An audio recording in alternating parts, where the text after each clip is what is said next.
Trace, you know what? I didn't expect this. Okay. You sound like the Buddha, not a Canadian coach. Okay. That's far from what I expected. Now you're when I making me blush. You're no, making me no, blush. no, no. Yeah, I'm impressed. I'm truly impressed.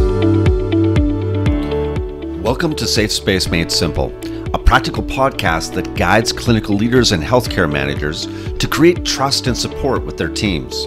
I'm your host, Trace Hobson. Join me for weekly interviews, practical tools, and inspiring transformational stories of bringing people together in healthcare.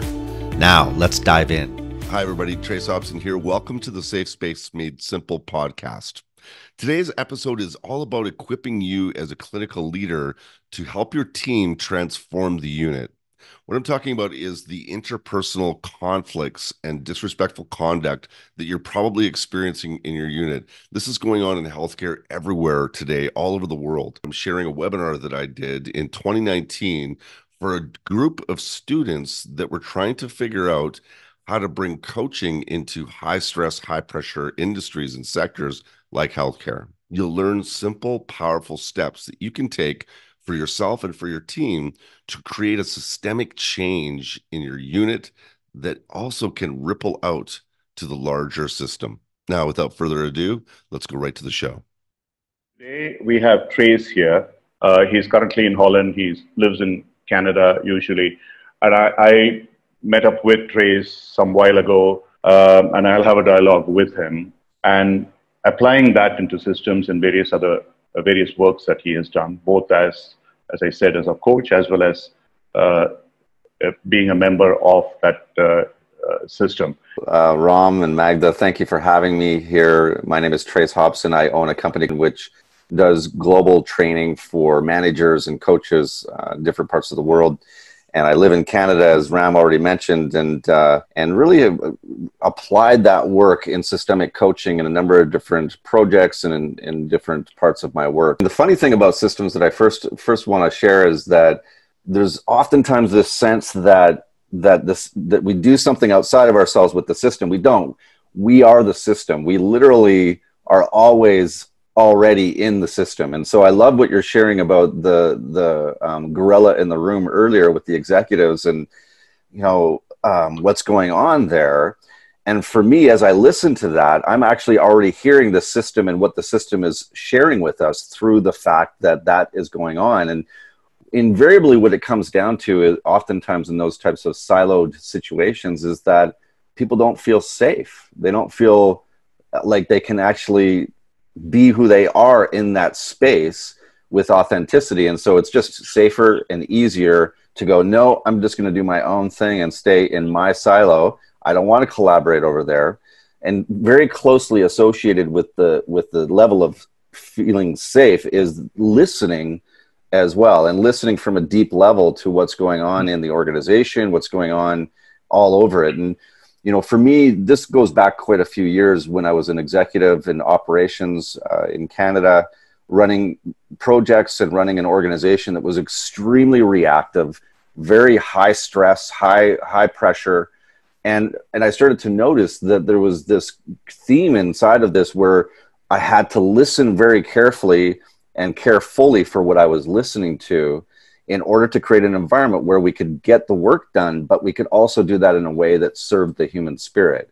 And this is the constant thing is, yes, we need to be practical and we need to get the work done. You mentioned ROI.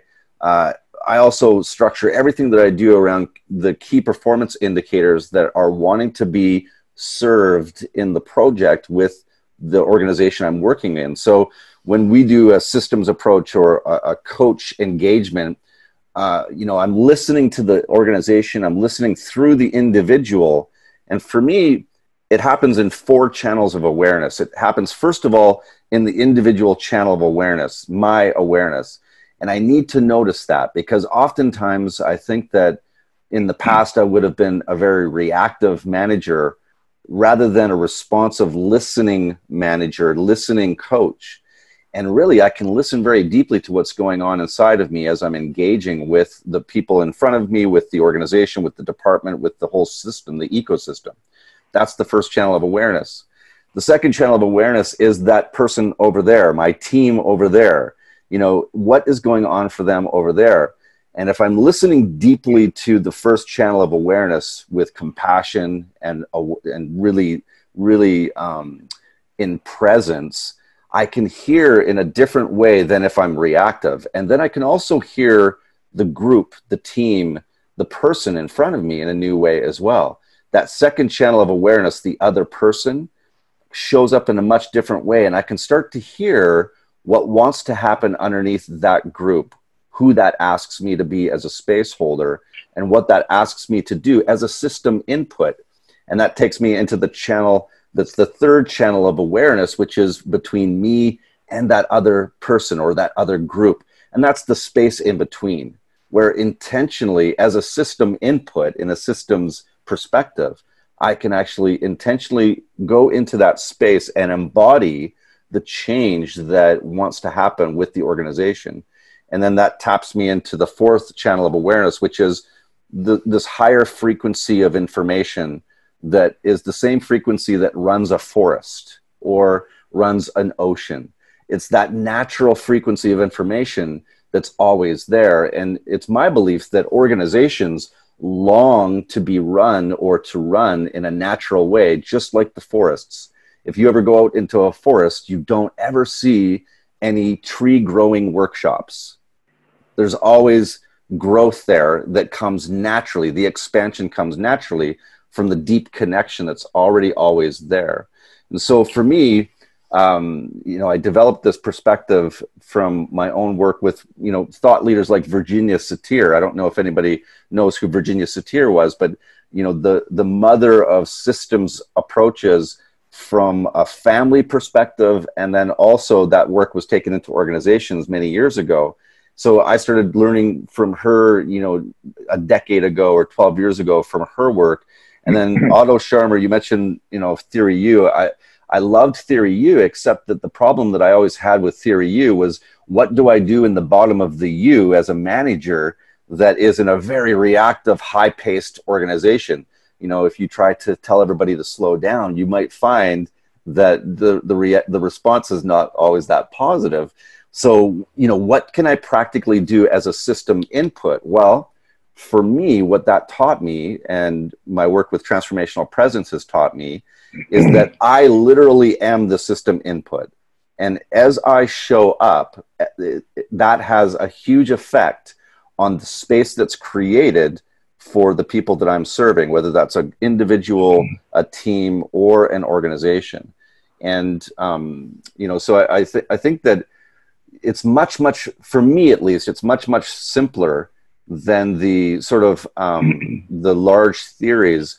I am a practitioner and a very pragmatic person. So I know when I'm finding something that's working from the inside out, then I know I've found something. And about 3 years ago, I had a client that I was working with who is an executive in the healthcare system here in the Netherlands.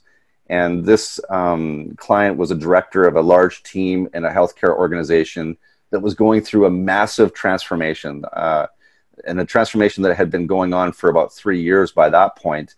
And they struggled with so much drama and reactiveness because the people in the organization were there to serve the clients. And when the fiscal pressure started to come down on them to change the way that they were doing their billable time and to do more tasks with less and to do that in faster periods of time, of course, her team was up in arms with that. And so I was her coach, and I took her through a year-long mentorship process. And that's another thing too, I think that is important to mention, is that these things are shifts and changes happen in the time that they take. And sometimes that takes a little longer. And it might feel at first like we're slowing down and we're not getting as much done. But what we found as she and I began to work together was that everything else sped up very, very powerfully. And so we were working together, and I was coaching her in the way that I'm describing to you now. I developed the 4 channels of awareness and how to apply that practically in her role. She was great in that as she was invited to respond and to show up in her fullness, she and I worked together so that she could do that. And she started to do just that. And, you know, in Transformational Presence, we have 3 questions that Alan Seal has brought to us that are wonderful questions. The first is, what wants to happen here from a higher perspective? You know, what is it that really wants to happen? Not maybe what do I want or what do you want, but what wants to happen from a systemic perspective? And then who does that ask me to be? Who do I want to be, and who does that ask me to be? And then the third question is, and now what does that ask me to do in one step, just one simple step? And so we worked together in that way, and she had a wonderful ability. Caroline Veerman is her name, and she had a wonderful ability to say yes, to simply say yes to what was showing up. And so she took those steps, one step at a time. Well, as time went on, you know, we felt led to create a pilot for a small team of 6 women that were on the verge of being torn apart as a team. They couldn't assimilate the changes that the organization was bringing to them. They were having a lot of difficulty. And so what ended up happening was it was a last-ditch effort to work with this team. And so Caroline and I designed a prototype for them. It was a 6-session training for these 6 Dutch women. They had never done anything like this before. They did it in English. They did it online. And so we started to work with them. Within 3 sessions, everything had shifted for them, and they began to show up in a different way, more responsibly. They began to become more resilient, and they began to work together in a way that was brand new. Even though the external had not changed, they actually had changed in the way that they were working. Well, as time went on, they shared what was going on with their colleagues, and that small pilot turned into a larger pilot for 50 people. And so we did the same thing with them, and we rolled that out. It organically grew as a result of the work that we did together as individuals and on our team. Well, as time went on, that turned into 170. And long story short, I mean, I'm here in Holland to do another session with them. We're 2 years into that project now. And all of the things that the executive team is trying to implement in changes have become a byproduct of the work that we have done. And so one of the big KPIs that they wanted as an organization was absenteeism to go down. And absenteeism was very high for them. Well, within 3 months of working together, 6 months of working together, Caroline was able to save 300,000 euros in absenteeism. And there are many other data points that we're now collecting that are coming from the systemic approach that we used. So that's one example, and sort of the perspective that I have and where I come from. You know, it really does start from the inside out, from one person and a space holder that's able to listen and create a space of safety and discovery. As you create that kind of a space, so much can happen. Trace, absolutely fantastic. I'm truly glad that you're here. And I love those 3 questions. What does the system want? What does it want of me to be? And what does it want me to do? And probably we can expand that. And what I really would like you, if I could, with your permission, is to go a little deeper into the experience that you've had, especially the problem areas and how you resolved it. One of the things I have experienced, and there are many others who have experienced, is because the leaders in a team, in the system, it could be the CEO, it could be a CXO, they could potentially be toxic, they could be abrasive, all that kind of a thing happens. And therefore, then you have in the team people, some who are afraid, and therefore they do not want to open up, or some open up who probably can't care, and anyway, I'm leaving. So there's a clear separation of disgruntled people and so on. And even in cases where things are fine, I always notice that if there are 10 people, there is at least going to be 1 or 2 who are going to, at the very least, think differently, different from other people. Right. So in those kind of environments, what is it that you do? Not just the leader may be simpler because addressing one person, working with a person who's willing, that's fine. but as a total team? And what are the other problems that you have faced? Well, so differences of opinion is a common problem for every team, and especially if you have an agenda as a manager and you're trying to drive the team forward in a direction. And this is one of the key points with a new form of leadership that's being asked of people now. In the old form of command and control leadership, it worked very well and served us for a long time because we could get things done in a linear fashion.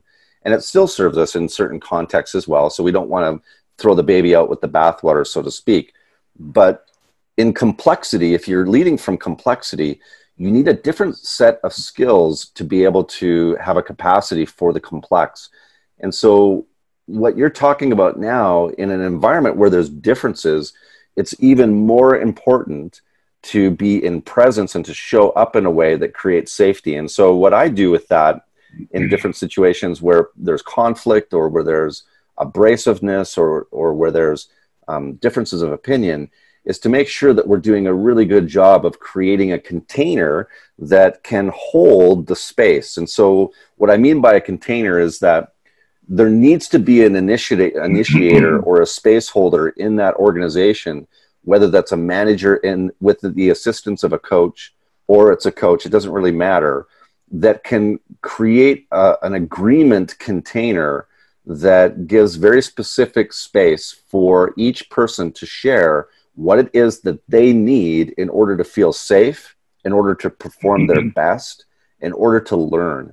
Because in the new organizations that are now emerging, they are learning environments because they're able to take risks and be wrong. They're able to have differences of opinion. So we need to have an environment of discovery. And so there are certain ingredients and steps that we can take to make sure that we have that space set up.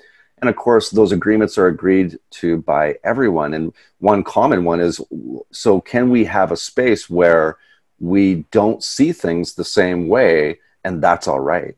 Is that okay? And so from an executive level, I love working with the executive team for this reason, because oftentimes, they have a sense of power in the organization that can shift things for everyone. But it's not necessarily true that you have to start there. And so having a space that's safe is really the fundamental first step. Can I feel safe? And what do I notice in that space as a manager or an executive or a coach? What do I notice from the inside out? And so oftentimes coaches come into organizations and they think that they have to be the one that's perfect and they have to be the practitioner and they have to, be that. I look at it a little bit differently. As I go into a situation like that, I'm listening very carefully to what's going on inside of me and also what's going on outside of me. And so if everything is just energy and motion, part of a larger process unfolding, and energy can't be created or destroyed, it can only be transformed. And then energy is also built on a matrix of relationship. Everything is built on a relationship matrix. And so I am part of the system. And as I walk into that situation, whether it's a conflict or it's a problem or it's a challenge, I'm the first space holder. And so I need to notice and listen to what's going on inside of me first and foremost. Do I have any fear going on? Do I have anxiety? Do I have stress? Am I tense? Does my body have tension in it? Do I have resistance? And I define resistance as criticisms, complaints, and judgments. As I look at all of that, if I want to change a situation faster, then FASTER. F is for fear, A is for anxiety, S is for stress, T is for tension, R is for resistance, and that's criticism, complaint, or judgment. And the little E underneath it is the most important, and that's the energy. Energy isn't good or bad. It's not right or wrong. And so as I notice those things going on inside of me, I can begin to work with that energy in a very specific way so that I can create a space for change and transformation. And so as I do that, I become a literal, sort of like a tuning fork that rings a chime. And then I can also invite those other people into specific exercises, tools that will help them to also notice their energy and begin to work with their energy. And so that's based on the 3 fundamental principles of transformational presence as well, which is number 1, that everything is energy in motion, part of a larger process unfolding. It's all about energy. Number 2 is that you can't create or destroy energy. You can't make it go away. You might as well work with it and learn how to work with it. And number 3 is that everything is built on a matrix of relationship. My relationship with you, my relationship with the situation, my relationship within myself, that's the space in between where all the powerful things happen. And so this is the fundamentals. So anytime I have a conflict or anytime I have a disagreement or any kind of energy like that, I actually get really excited because that means there's lots to work with in a very specific way to see transformations happen very quickly. If we can work with that energy, everything else happens very, very fast. So that's been my experience with that. So from a practical, as you said, this is something that you've experienced, Trace. Yeah. So can you let the coaches here know what exactly was a process that you use, apart from the 3 questions that you talked about and the whole concept of energy and so on? But in specific steps, for example, it took you 2 years and it created some change in these people. Right. So what would have been the milestones and what were the problems that you faced and how did you overcome them? How did they overcome them? Well, if you're a coach, yeah. So let's use the example that I've already brought into the space, which is Caroline Veerman and working with her and then seeing how that developed. So in order to do my work in the world and to serve in the way that I do, I need to be willing to do my work inside of me. And so if you're a coach, I don't know if any other coaches have this experience, but oftentimes when you have a client, a difficult client, and they're going through a difficult situation and you sort of run out of, tools, it's like, what do I do? You kind of hit the wall. You hit the wall within yourself.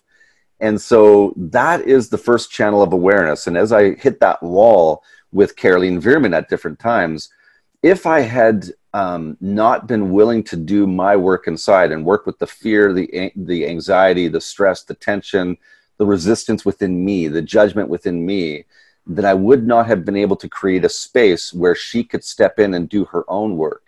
I was willing to do my work inside in very specific ways and my own practices. And as I did that work, as I responded to that inner dialogue in a different way, what happened was then she was hitting her own fears. She was a manager going into an organization that was in complete chaos and oftentimes couldn't find her voice or her power. She was very afraid at different times because she was not sure about what would happen from management. She was a director in that organization, but in any organization that's going through a big reorg or restructuring, people are afraid. They're just afraid. They don't know what's going to happen. They're in uncertainty.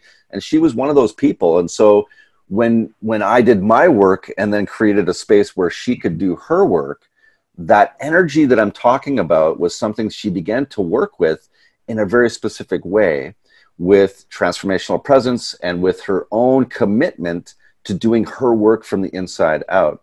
So I would hit the wall, she would hit the wall, and I'm using the wall as a metaphor, basically.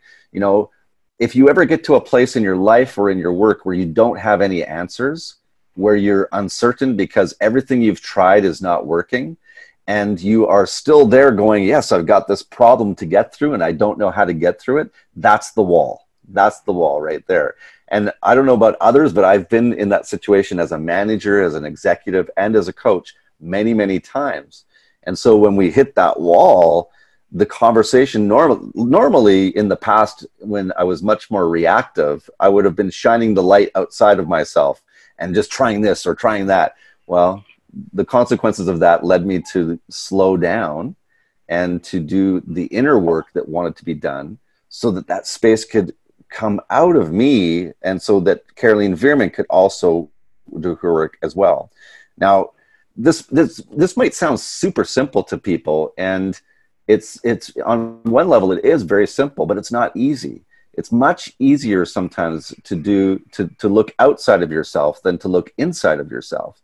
And so doing the work of looking inside of yourself has a huge impact, first of all, for the coach, second of all, for the people that coach works with, and then what wants to happen on a larger scale in the system as well. Because if you listen at this level, what invariably happens is the forest wants to grow in the direction it wants to grow.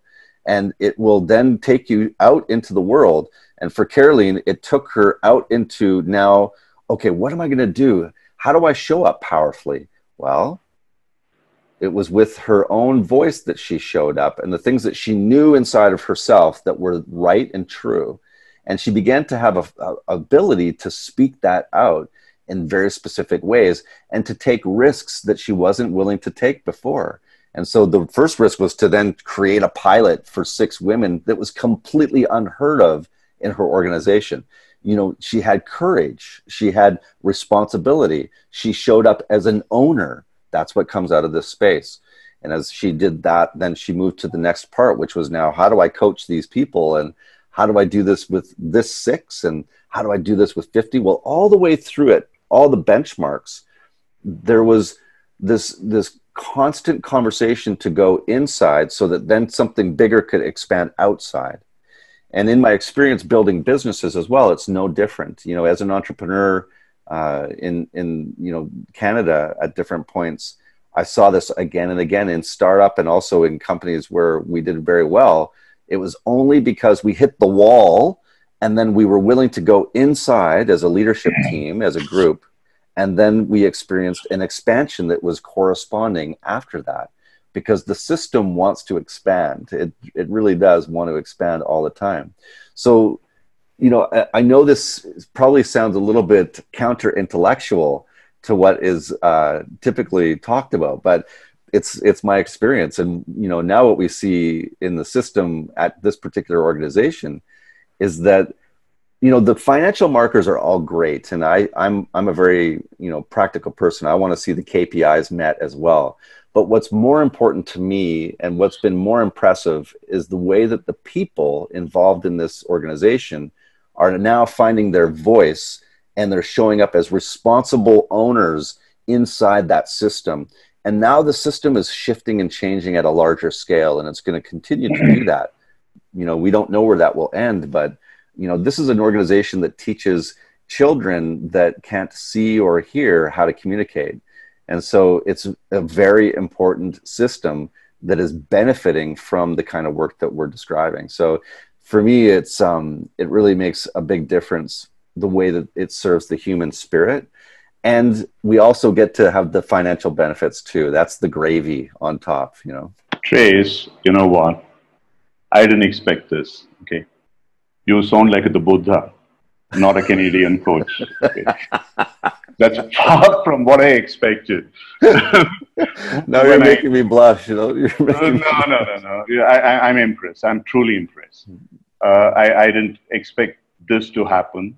And what you're saying here, I understand what you're saying, or let me put it back to you if I understand it correctly. Yeah. The point that you make about the inside out, the inner work, in a sense, what you're saying is that I go inside and I accept the change that needs to happen. And in some indefinable way, that gets translated into the other people there, this leader and other people there. It requires a tremendous amount of faith. Well, so one of the things that I think at first it's like any other new skill that you learn. It feels unfamiliar and a bit scary to try it. But I'll tell you that once you work in this way and then you find the practical way that it gets things done, you can't go back to the old way anymore. Because, you know, if you, I live in British Columbia, Canada, so I'm on the west coast of the country. And so we have, I think we have, it's about 163 million acres of forests. And so we have a massive amounts of forests. And when I walk into the middle of the forest and I slow down and I listen to the trees and I listen to the sounds that are there, the life that's there, I immediately anchor and connect deeply within myself. And so it really is about doing the inside work so that you can do your outside work. And that's the practice. It's not a methodology in the sense of the linear. It's a practice that we're invited into. And when we do this work in this way and we respond by being open and honest and having humility, the results then are that we get to show up in the fullness of who we are and bring the gift that we have to share as individuals. And that spreads outward and expands to the team or person that I'm working with, to the team, to the organization. And it really is my belief that organizations are longing to be like that forest. And the reason I know that is because of all the dissonance and the problems and the challenges that are in organizations today. You know, people were never meant to work in the way that a lot of organizations in command and control models work. And we know that because we just aren't happy in that. What really is wanting to happen now is for the organization to evolve. And you see that with work like Frederick Laloux's work, or, you know, you see that with reinventing organizations, or with Theory U. It's more and more coming into the awareness of leaders that there's a better way, and there's a better way for human beings and for the bottom line as well, which I think is very important. We need to do things in a new way so that we can serve both and have a fiscal responsibility, but also have a responsibility for the people first and foremost. There are a couple of questions I would like you to take up. One Sure. is, Pandit has asked, can you elaborate on what you mean by work on your inside a little bit more? And Yeah. another question is from Ramcharan. He's asking whether, is that the work, the inner work that you're doing? Are you doing it as you are in the here and now at that work? Or is it something that you do elsewhere and bring it into that work? That's a great question. That's a great question. And it's yes to the second one, but so let's go with the first one first of all.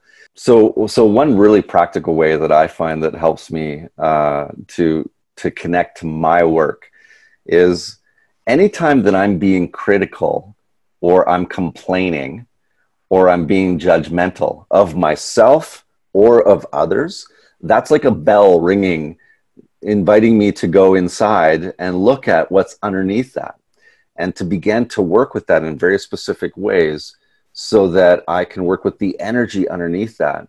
Now, let me also be really honest with you and say that at one time, you know, I was a very reactive executive. You know, I was very, very driven, and I was very reactive. I got a lot of things done, and I also made a lot of money, but it really wasn't satisfying to me because I wasn't working with people in a way that felt like it served the human spirit, mine or theirs. And what I discovered was that, for me, at least in my story, that I had a lot of anxiety that I was carrying around inside of me that I was unaware of, and a lot of fear and stress and tension that I was not paying attention to. And so for me, I went through a pretty significant illness and a number of things that helped me to be aware in a deeper way so that I could share with you, so that I could be here and share with you. But it's really actually quite simple. The work that I do inside myself is anytime that I'm afraid, anytime I'm anxious or stressed out or tense in my body, anytime that I have a complaint, you know, I don't know about you, but I have sometimes a lot of complaints to share with that go on inside. I would never share that outside of myself, of course. I just keep that inside. Well, that's the work to do inside. Now, to the second question, you know, and to be fair to the practical people in the room, when you discover your complaint and when you discover your, you know, your work, there are specific, practical, simple things that you can do. But this forum, you know, is probably not the right place to get into that depth at this point. But there are definitely steps that you can take and to work with that. And that's my work. That's what I do with people all over the world. So the second question, when are you doing your work? When are you doing it somewhere away from work and then doing it at work? For me, the answer is both, because there are things, definite interventions that I've done over the years and that I do in my practice as a human being to show up in the way I'm describing. but it's moment by moment. There is a conversation that's going on underneath the moment that has no words. There's an energetic conversation going on right now that you can hear, that I can hear, that oftentimes we ignore, but we're invited to listen to that conversation because that will serve us very powerfully. So the practice of the here and now, listening right now, what's going on inside of me right now. And then also to do specific things to retreat and nourish my soul and nourish my spirit and nourish my mind and my body, to do things that will help me to hold a space. Because as space holders, we need to have the capacity to be able to hold the space that I'm describing. Because when you go into organizations that are very, very difficult, you need to have that resilience. Otherwise, you'll have a tough time. Can I ask you this? So, are you doing that inner work now? And if you're doing it, is it arising out of anxiety or frustration or anything like that? Or is it coming from something far more positive? Well, thank you for that. So, yes, I am doing that work right now. And as I'm listening below all those things that are, so the reason I frame it the way I do is because usually for people, they're very aware of the fact that they've got fear or anxiety or stress or tension or resistance. And as you teach them that, they can become aware of that. But as you listen to the energy underneath that, it always wants to transform into compassion and into love and into acceptance that comes from the inside out. And so right now I'm working with that love and that acceptance and that compassion, and I'm listening to it, and I'm holding a space that is an offering. It's a service. I'm here to serve, right? So, thank you for that, Ram. That's a very nice distinction. So in a sense, I mean, there have been several questions wanting exactly to know. Unfortunately, all of us feel the need for taking away tools, right? I mean, so yeah. Obviously people really would like to take away that tool from you and practice it. So is it a meditative process? Is that something which you could give them a few tips on how exactly can they go inside and practice a bit of, not as well as you do, but at least to start with it? Well, so there's a number of tools and frameworks. I would actually really highly recommend Alan Seal's book on this, Transformational Presence. He has a tools book that's just wonderful, wonderful resource. And when you have him come in, he'll definitely go over that. There's a few different tools that we could do right now, in fact, and well, why don't we just do one? How much time do we have right now? About 10 minutes. Okay, so let's in 10 minutes, let's do a tool. Let's do an exercise that is based on transformational presence that'll help you.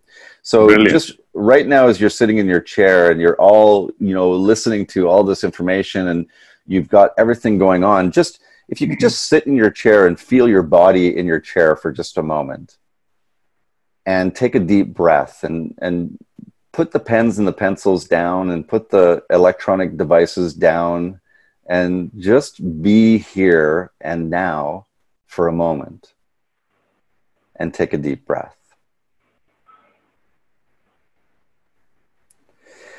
And as you breathe, feel your body in the chair and feel the clothing against your skin and your feet planted on the floor. And take another deep breath, as if your heart could breathe in the oxygen through your chest. Breathe in through your heart.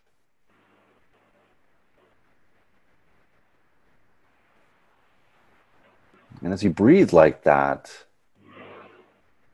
and you notice the conversation that we're talking about, bring into your awareness a challenge that you've got going on right now. And don't worry, you don't have to, solve it. You just need to be aware of what the topic is. And just be with your topic for a moment.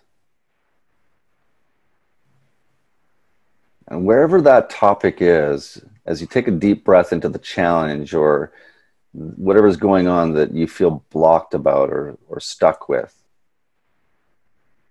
Where's that in your body right now? Where does that live in your body? Just notice where it is. And as you notice it in your body, take one of your hands and put it on that spot, whether it's your belly or your heart or your shoulders. And take a deep breath into that spot.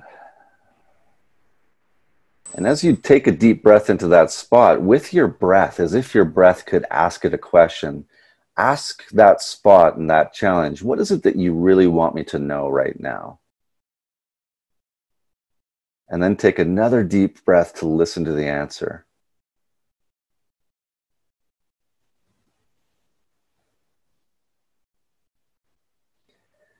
And as you receive whatever it is that you sense and feel, whether it's a word or a picture or a sound, take another breath and ask that space, who is it that you are asking me to be right now? What is it that you really want in the role that I'm to play? And take a deep breath to listen to the answer there.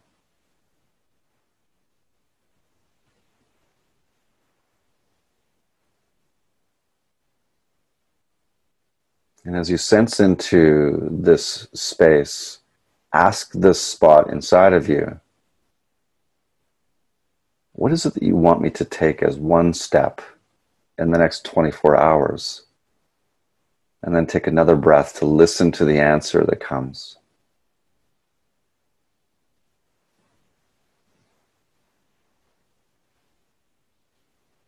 Now, if you take a moment now and you can grab your pens and your paper and write down a couple of notes that you discovered in this space. As you're writing what you discovered here with this very short exercise, write also down an answer to the question, who do I get to be when I do this?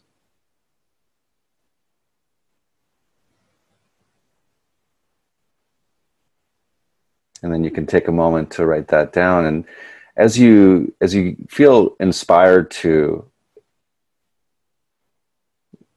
put a word in the chat that describes what just happened for you.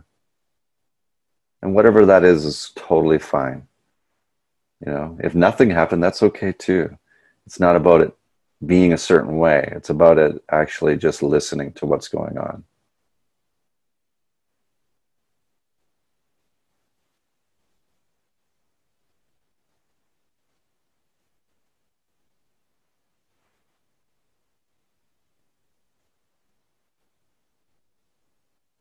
And when we slow down to the speed of presence like this, there's a beautiful thing that happens. We begin to hear information, and we also find nourishment for our spirit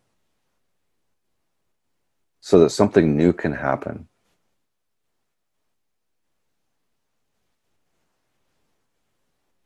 And that was in a very short, maybe 7 minutes.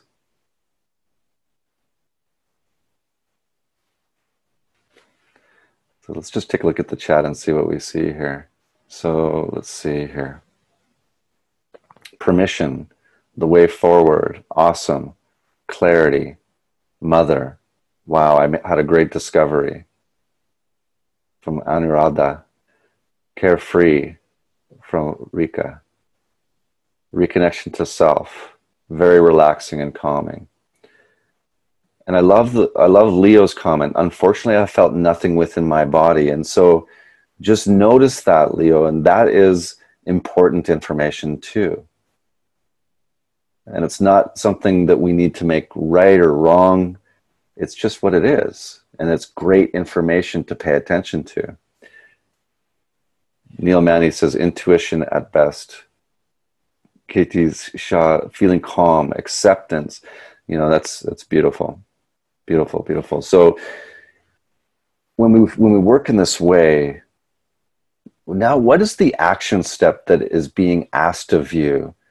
And who are you being asked to be in this challenge? Who is this challenge really asking you to be? And this is a completely different way of looking at it, but what wants to happen? Who is it asking you to be? And what is it asking you to do as a transformation step? There's transformation from the inside, and then there's an action step. What is the action step? And you can put that in the chat if you feel compelled to or inspired to share too. What's your action step in the next 24 hours? From Hira, show my love. What could be more important than that when you work in organizations with leaders and executives? For some reason today, I have done 3 exercises like this. What is amazing is how you feel different emotions in different parts of your body, from Kristen. That is so true. And we have a beautiful tool called the 3 Intelligences that Alan Seal also developed, one of my favorites, and that taps into the intelligence of the intellect and the heart and the belly, and learns how to integrate that together. And so we use this in our work as well. Ram, I'm asked to be myself without reference to prior self model. That's huge. Usually we learn in reverse. We learn from our past experience. Well, how can something new happen if we don't get into discovery? Nothing new can happen. Well, you're in discovery with that, Ram. So thank you for that. And to step out of my comfort zone, Deepa says. So wonderful, wonderful, wonderful work. You're amazing, amazing coaches. Thank you for sharing so openly. And I trust that this has served you. Thank you very, very much. In fact, before we started this particular series on systemic coaching about a couple of weeks ago, maybe 3 weeks ago, we had for about 6 weeks, 6 months, we had sessions on spirituality, where many of these, not quite Alan Seal's model and others, but we went into Eastern and Western analogies and integration and so on and so forth. And this is amazing. I would have honestly never ever thought of bringing in that aspect of it into something which is seen to be as, I don't know, very professional in terms of systemic leadership, team coaching, whatever it might be. So you brought it in absolutely beautifully, and I'm truly grateful to you. And we really would like to have the honor of having you more often here or in some of our other. I would love to. There's, this work is applicable in every situation that I've worked in. Working with agile professionals or Scrum professionals or an accounting team. I've worked with, every functional area of the business world. And the thing about this that is really normal is that we are meant to work in this way. And so, as you hold a space and an intention like that, people begin to step in, and it's actually much, much simpler than what we normally think. So I don't really think of it as spiritual. I normally, it's about energy, it's about working with energy, which, in the energy field or utilities or oil and gas or where, this is translatable. It's all very translatable. So yeah, I would love to come back. It's been so wonderful to be here with you, Ram. Thank you very, very much, Trace. I thoroughly enjoyed it. It was amazing. At the end of that exercise, what I felt was complete peace and calmness, and there wasn't a need for me to do anything. So and how did that feel, Ram? How did it feel to have no need to do anything? Beautiful. Yeah. A complete state of acceptance in terms of, this is where we are, this is where we are supposed to be. So that's exactly what you're saying. Okay. Once again, absolutely wonderful having you. I mean, you can't imagine how happy we are to have you here. Thank you. Thank you so much. You're very kind. You're very kind. All right. Thank you so much for staying to the end. I trust that episode served you. And if you have any questions, please reach out to me on LinkedIn. Thank you so much. And until next time, be well. Thank you so much for listening to this podcast. I appreciate you. As an expression of my gratitude and appreciation for the work that you're doing, I've created a downloadable resource for you that is a safe space checklist. This is a checklist that you can use that will give you an immediate win by increasing your awareness of where you and your team are at right now when it comes to creating a safe space. To receive your safe space checklist, simply click the link in the show notes of this episode. I hope you have a wonderful day, and remember to be a safe space for yourself, the people around you, and for your life.